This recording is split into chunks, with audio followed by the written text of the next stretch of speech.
The island of St. Patrick has always been a place of mystery and intrigue. It lies in the midst of a tumultuous sea, on the edge of the world as known by the old sailors. Its fame was not only due to its inhospitable shores and harsh conditions, but primarily because of the lighthouse that stood at its summit. Before it became cursed, it was a symbol of hope for those who wandered on the open sea. But all that changed when Seamus O'Brien arrived on the island. Seamus was a young man with the heart of an adventurer, and he adored the wild sea. He was born in a small Irish village and dreamed his whole life of becoming a sailor.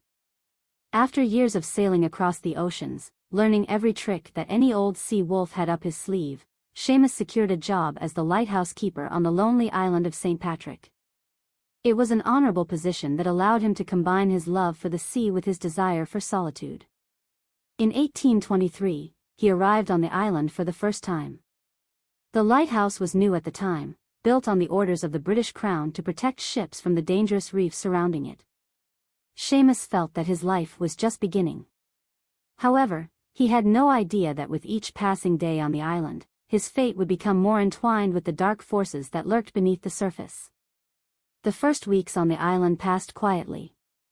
Seamus acclimated to his surroundings, cared for the lighthouse, and watched the restless sea that never ceased to fascinate him.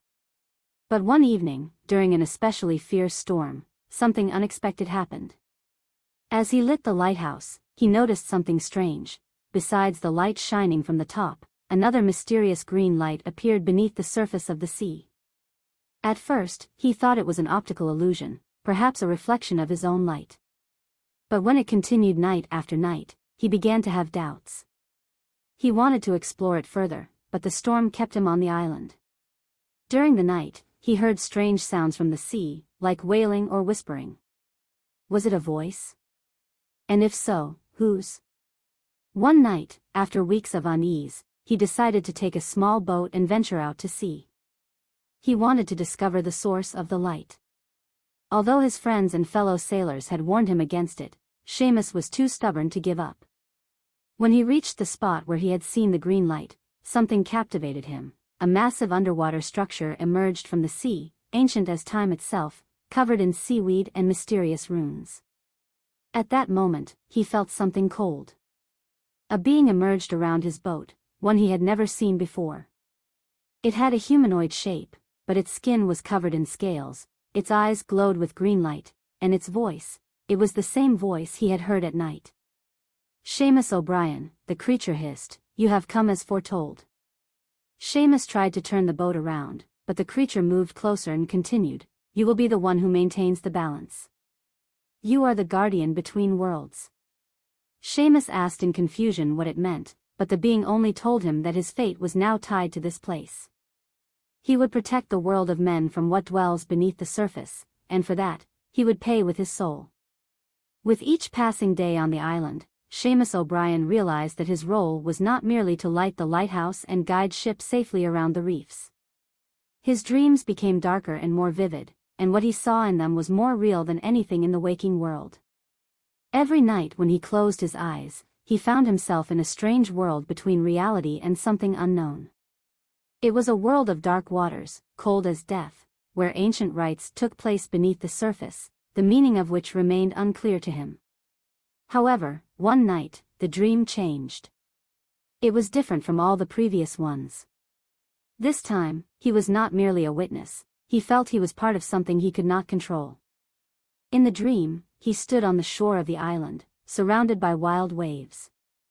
The moon shone over the dark sea, its light icy and restless, and something stirred beneath its surface. The being he had encountered before rose from the depths, when he had been searching for the source of the green light.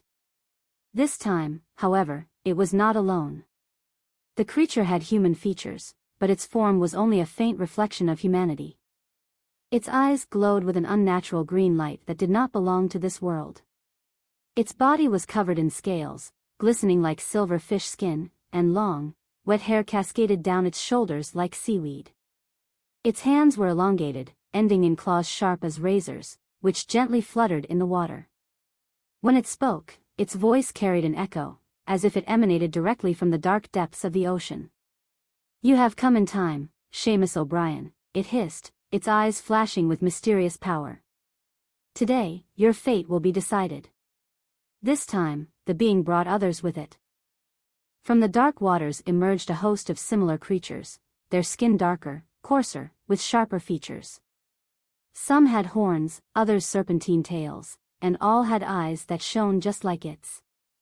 These beings were guardians of the dark world beneath the surface, separated from the world of men by ancient magic that was now beginning to crack. Seamus was compelled to follow the creature down to the sea. Although the cold waves surrounded him and pulled him down, he could not resist. The water buoyed him, yet also constricted him. Once fully submerged, he found himself in an underwater world so different that his mind could hardly comprehend what he saw. Ancient stone pillars loomed around him, covered in runes that glowed with a faint light, and before him lay an ancient altar made of black stone. In the center of the altar sparkled a light, the same green light that had drawn him here. The creatures surrounded him, their whispers filling the water around him. Even though he was deep beneath the surface, Seamus breathed as if he were standing on land. He was part of something ancient and incomprehensible. When he stood before the altar, his body ceased to tremble with fear. Instead, he was filled with a strange, calm resolve, as if he had already accepted his fate. The creature with piercing eyes approached him, and its voice sounded like a chilling current. You have come to seal a pact that has existed since the beginning of time. The lighthouse you serve is not just a light for ships, it is the guardian of the boundary between worlds. It maintains the balance, protecting humanity from what dwells in the dark depths. But every protection has its price. Seamus finally began to understand what was happening around him. The lighthouse was not built merely to save lost sailors. It was an ancient mechanism that kept the old gods and their servants far from the world of men. The light at the top of the lighthouse was meant to guide people home, but the light beneath the surface, that green, mysterious light, was a beacon for something else. It was both a warning and a barrier between two worlds. Every guardian, the being explained, must seal a pact. With each sunset, you are obligated to keep the lights burning. When the light goes out, the barrier between the world of men and us will cease to exist. And then, doom will come. For your service, you will gain a long life, almost immortality, but every guardian must eventually pay the highest price. Seamus knew that the price was not merely a metaphor. He had seen it in his dreams. The end of each guardian meant they were drawn into the dark depths, to become one of those beings that served the ancient forces. The balance had to be maintained, and the only way to achieve that was to sacrifice one's own soul. Are you prepared to become the guardian between worlds? The being asked, its voice echoing in the darkness.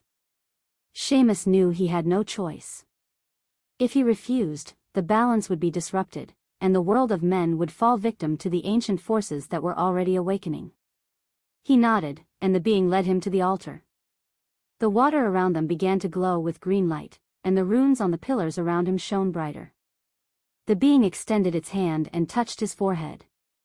Seamus felt a sharp pain that coursed through his body. His eyes widened, and suddenly he felt he could see more than ever before. He saw both worlds, the one above the water and the one beneath it. He saw creatures lurking below the sea's surface, ancient and terrifying, waiting for their chance. He saw his fate and knew that he would have to protect humanity from what was coming from the depths. Your soul is now bound to this place, the being said softly. The light must remain lit, or you will pay not only yourself but the entire world. When the ritual ended, Seamus felt a cool relief. His fate was sealed, although he knew that one day the moment would come when he would have to fulfill his part of the bargain. After returning to the island, Seamus was not the same. His eyes now glowed with the same green light as that which he had glimpsed beneath the water. He knew his time was limited, but he also understood that his task was clear. Every night, he had to keep the lighthouse light burning to protect the world of men from the dark forces below the surface. Seamus became the first in a long line of guardians cursed with this task. He remained in the lighthouse, isolated from the world, aware that his life would never again be his own. The light had to stay lit, at all costs. After several years on the island, Seamus understood the full extent of his curse. Each lighthouse keeper would one day have to pay the price for maintaining the balance. When his time came, he would be drawn into the sea to join the beings that served the ancient forces. His body would become part of an endless cycle, and the lighthouse would demand another guardian. In the final days of his life, Seamus wrote journals describing his fate, hoping that one day someone would discover the truth. But he knew there was no escape. On the night when his eyes glowed for the last time, he left the lighthouse and headed into the waves to accept his fate. The island was then abandoned for some time. But the lighthouse continued to shine, one light at the top, another beneath the surface. After years, a new keeper was sent to the place, and the cycle began anew. It was the beginning of a curse that endured for generations.